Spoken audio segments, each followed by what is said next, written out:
उस रात अमित काफी परेशान था। शादी के लगभग 3 वर्ष होने को थे। दोनों की रिपोर्ट नॉर्मल थी। पता नहीं क्या कारण था कि अभी तक राधिका कंसीव नहीं कर सकी थी।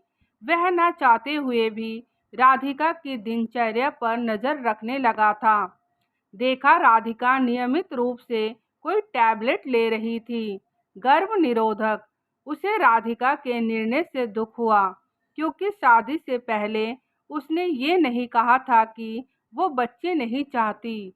अन्यथा वह समझ नहीं पा रहा था कि राधिका ऐसा क्यों कर रही है। वह बच्चा चाहता था।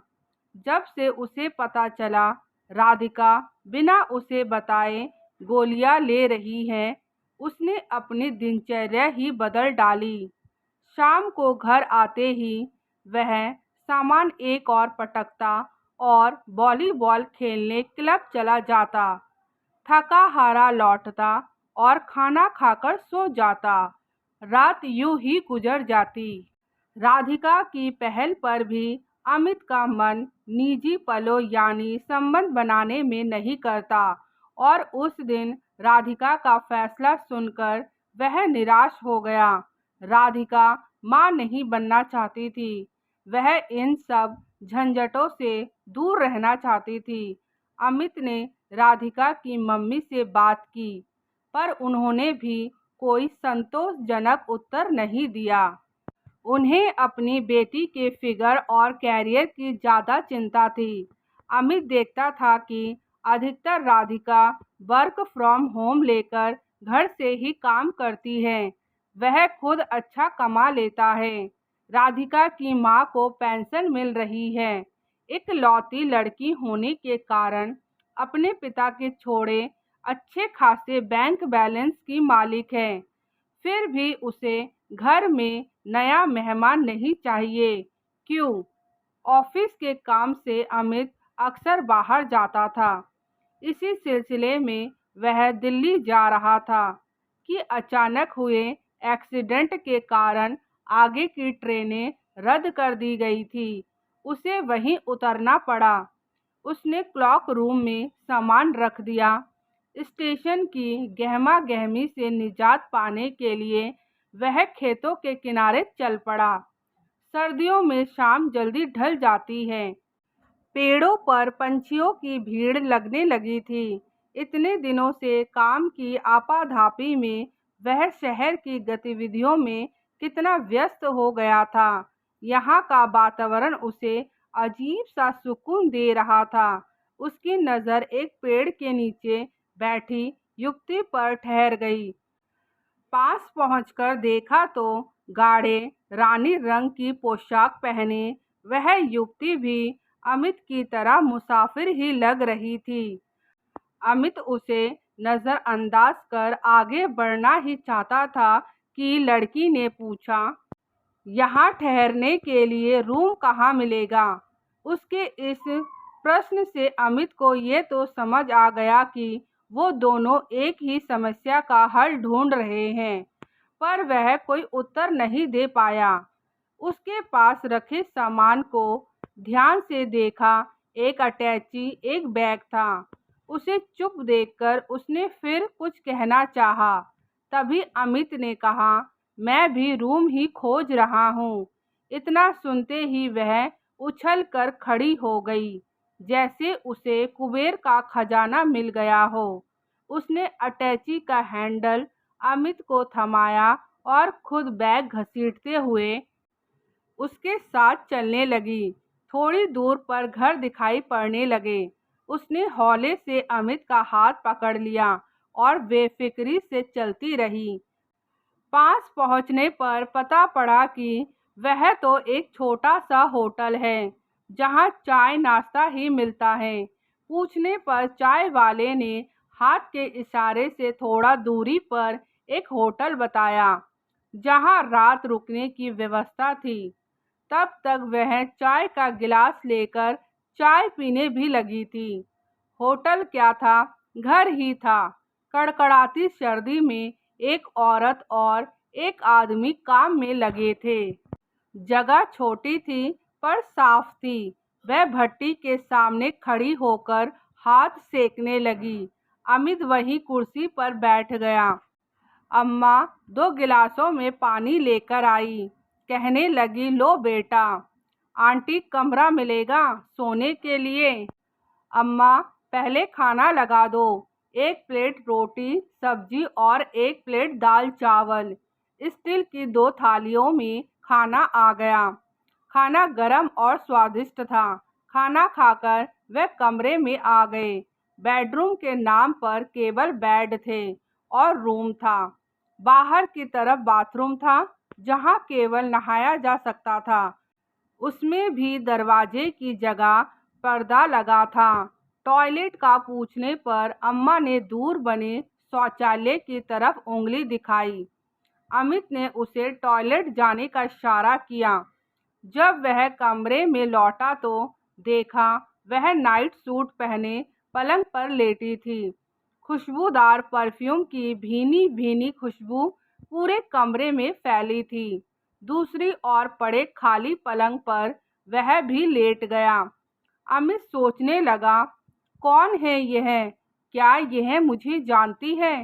मैं तो इससे पहले कभी नहीं मिला। फिर इतनी बेतकल्लुफ़ी से कैसे मेरे साथ सो सकती है? वह खुद से ही बातें कर रहा था। ठंड के कारण नींद नहीं आ रही थी। करवटें बदलते हुए काफ़ी समय बीत गया। अचानक उसे किसी के ठंडे हाथों का स्पर्श महसूस हुआ। करीब आती परफ्यूम की महक से उसने अपने को बहकता पाया। कमरे का माहौल इतना रोमांटिक हो गया कि अमित खुद पर काबू न रख सका। फिर जो हुआ वह अमित के जीवन की अमूल्य निधि बन गया। अमित ने अपने दोनों हाथों से उसके चेहरे को पकड़ लिया और अपने होठों को उसके गालों पर रख दिया। अमित उसे बेखुमारी से किस करे जा रहा था। दोनों ने अपने कपड़े उतारकर एक तरफ फेंक दिए और दोनों एक दूसरे में समा गए। अमित ने आज तक राधिका के साथ ऐसा कभी महसूस नहीं किया था जैसा उस लड़की के साथ हो रहा था। पूरा कमरा दोनों के गर्माहट से भर गया। फोन की घंटी से अमित की नींद टूटी। उसने देखा आसपास कोई नहीं था। फोन किसी अननोन लैंडलाइन नंबर से था। दूसरी ओर से स्वर उभरा, मिस्टर वर्मा, कहाँ हैं आप? हड़बड़ाकर अमित ने घड़ी देखी। सुबह के 8 बज रहे थे। सर, वो एक्सीडेंट, मेरी ट्रेन कैंसल। उधर से जवाब आया, आर यू ओके? अमित ने कहा, जी सर, जल्द से जल्द आने की कोशिश कर रहा हूँ। यह कहते हुए अमित ने खुद को संभाला। इधर उधर देखा, कोई भी नहीं था। शायद वह जा चुकी थी। उसने मेन रोड पर आकर टैक्सी ले ली। रास्ते भर वह उस रात के हसीन पलों का जोड़ घटाना करता रहा। थोड़ा अच्छा, थोड़ा खराब, पर वह अजीब सी शांति महसूस कर रहा था। उस रात के उन हसीन पलों को किससे शेयर करे? अमित के पास कोई खास मित्र नहीं था और बताने पर शायद कोई उसकी इन बातों पर विश्वास भी ना करता और राधिका को बताने का तो सवाल ही नहीं उठता था। पर जब भी वह अकेला होता, उन खूबसूरत लम्हों का साया उसके साथ होता और वह खो जाया करता था उन हसीन पल की यादों में। लगभग 4 माह बीत गए। सब कुछ ठीक ठाक चल रहा था। वही ऑफिस, वही घर, वही मीटिंग्स। पर आज अमित का काम में मन ही नहीं लग रहा था। ना तो अमित के पास उसका नंबर था और ना कोई जानकारी। 2-1 बार स्टेशन से पता करने की कोशिश भी की, पर कुछ हाथ ना लगा। एक दिन ऑफिस में प्रवेश करते ही इस परफ्यूम की जानी पहचानी खुशबू ने अमित का स्वागत किया। अमित ने उसे अंदर आने का इशारा किया। उसने बिना औपचारिक बातचीत के बताया कि वह प्रेग्नेंट है। अमित ने घर जाने के बहाने हाफ डे लिया और उसे साथ लेकर ऑफिस से निकल पड़ा। दोनों एक रेस्टोरेंट में बैठे। उसने बताया कि वह अविवाहित है और अब उसके लिए घर से बाहर निकलना मुश्किल हो गया है।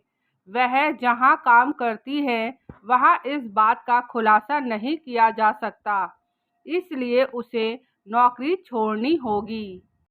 पहली बार अमित को अपने निर्णय पर दुख हो रहा था। उस दिन का बहकना सही नहीं था, जैसे उसके लिए मुसीबतों का पहाड़ खड़ा कर दिया था अमित ने। पर कहीं यह मुझे धोखा तो नहीं दे रही? नहीं नहीं, यदि ऐसा होता तो मुझसे पैसों की मांग करती। वह तो अमित को परेशान भी नहीं करना चाहती थी। हाँ, बच्चे को जरूर जन्म देना चाहती थी, केवल इसीलिए कि उसके भीतर का ममता जाग गया था। आज अमित को 7 जन्मों के रिश्ते पर एकाएक विश्वास सा होने लगा। यह संयोग नहीं तो और क्या था कि एक एक्सीडेंट के बहाने वह मिली। उसने अमित की आंखों में न जाने वह सब कैसे पढ़ लिया, जो शायद आज तक राधिका नहीं पढ़ पाई थी। अमित को बच्चे की बेतहा चाह थी। शायद यह सब इसीलिए हुआ। वह इस तरह सामने आए, अपने बच्चे को गंवाना नहीं चाहता था। बातों बातों में उसने यह भी बताया कि उस सुबह जाते जाते उसने अमित की जेब से उसका विजिटिंग कार्ड निकाल लिया था। इसी से उस तक पहुंच सकी। बहुत सोच विचार के बाद अमित ने छुट्टी के लिए अर्जी दे दी। वह जैसी भी थी, जो भी सोचकर उसने अमित से संबंध बनाए, पर उसने अमित को ना तो कभी असमय फोन किया और ना अन्य किसी प्रकार का आग्रह। पता नहीं कैसे उसने इन कठिन परिस्थितियों में समय काटा होगा। एक बार उसे दूसरे शहर में घर दिलाने के बाद अमित फिर दोबारा जा भी नहीं पाया उसके पास। कई बार मन बनाया, लेकिन माँ के गिरते स्वास्थ्य और दूसरी परेशानियों से जा ना पाया। पर फोन से खबर लेता रहता और खर्चे पानी की व्यवस्था भी समय पर करता। डिलीवरी का समय निकट आ गया। एक सप्ताह के लिए ऑफिस के काम से बाहर जाने का कहकर अमित निकल लिया। राधिका इन सब बातों से अनभिज्ञ अपने जॉब में मगन थी। एक प्राइवेट नर्सिंग होम में उसने एक स्वस्थ और सुंदर बच्चे को जन्म दिया। वह बहुत खुश थी। बच्चे को पाकर अमित को विश्वास नहीं हो रहा था कि उसका अपना बेटा है। हफ्ते भर बाद उसकी देखभाल की सारी व्यवस्था कर जब वह लौटा तो मन में सुकून था, क्योंकि उसे वह इस बात के लिए मना पाया था कि उनकी बच्चे की परवरिश यदि वह और राधिका करेंगे तो न सिर्फ बच्चे को आगे जाकर आसानी होगी, बल्कि वह खुद वापस नौकरी कर सकेगी। और अच्छी बात यह थी कि वह इस शर्त पर कि अमित उसे कभी कभी उससे ज़रूर मिलाएगा, इसके लिए मान भी गई थी। अपने बेटे को घर लाना एक नई समस्या थी। अमित कोई बहाना तलाश कर रहा था। उसने राधिका से बच्चा गोद लेने की बात की। वह तैयार नहीं हुई, पर जब अमित ने उसे समझाया कि हम आया रख लेंगे उसकी परवरिश के लिए, तो वह राजी हो गई। पर राधिका ने शर्त रखी कि वह बेटा ही गोद लेगी और उसकी देखभाल अमित खुद करेगा। इससे अमित की मुश्किल आसान हो गई। अमित ने शिवांश को गोद लेने की प्रक्रिया आरंभ कर दी। जल्दी ही शिवांश घर आ गया। राधिका शिवांश को बिल्कुल भी प्यार नहीं करती थी, क्योंकि उसको बच्चे बिल्कुल भी पसंद नहीं थे। अमित कभी कभी आशंकित हो जाता कि कहीं वह घर आकर राधिका को सब कुछ बता ना दे। हालांकि जब भी वह शिवांश को उससे मिलाने ले जाता वह ऐसा कुछ नहीं कहती थी, फिर भी एक अनजाना डर अमित के मन में बना रहता। अब शिवांश 3 बरस का होने जा रहा था। इस बार जब वह शिवांश को उससे मिलाने ले गया, उसने कहा, अब शिवांश बड़ा हो रहा है, तुम उसे मुझसे मिलाने मत लाया करो। मैं नहीं चाहती वह हमारे सच को जाने और इसकी वजह से तुम्हारा घर बिखरे। मैं अगले माह ही इस शहर से दूर चली जाऊंगी। हाँ, तुम मुझे शिवांश के हर जन्मदिन पर उसकी एक तस्वीर मेरे मेल पर ज़रूर भेज दिया करना। अमित के जवाब का इंतज़ार किए बिना शिवांश के माथे पर चूमकर वह अमित के जीवन से बहुत दूर चली गई। अमित इस अनजाने से रिश्ते के बंधन में बंधा आज भी शिवांश के हर जन्मदिन पर तस्वीर खींचकर उसे ईमेल किया करता है और उसके जवाब में हमेशा उसे वापस मिलती है एक स्माइली। अब शिवांश 7 साल का हो चुका है। इधर राधिका बच्चे की तरफ बिल्कुल भी मोह माया नहीं दिखाई दी। अमित परेशान हो चुका था। अमित सोचता था, शिवांश जैसे जैसे बड़ा होगा वह अपनी माँ के प्यार से वंचित रह जाएगा। अमित को शिवांश के लिए बहुत बुरा लगता था। अब राधिका भी इस रिश्ते से धीरे धीरे कटती चली जा रही थी। एक दिन अमित ने राधिका को कह दिया, मैं अब इस रिश्ते को आगे नहीं बढ़ाना चाहता हूँ, मैं तुमसे तलाक लेना चाहता हूँ। राधिका ने भी मुझसे ज़्यादा सवाल ना करते हुए आराम से मुझे तलाक दे दिया।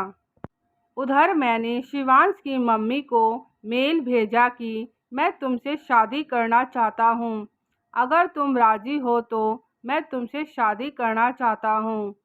3 दिन तक कोई रिप्लाई नहीं आया। उसके बाद उसका एक मेल आया और जवाब में हाँ लिखा था।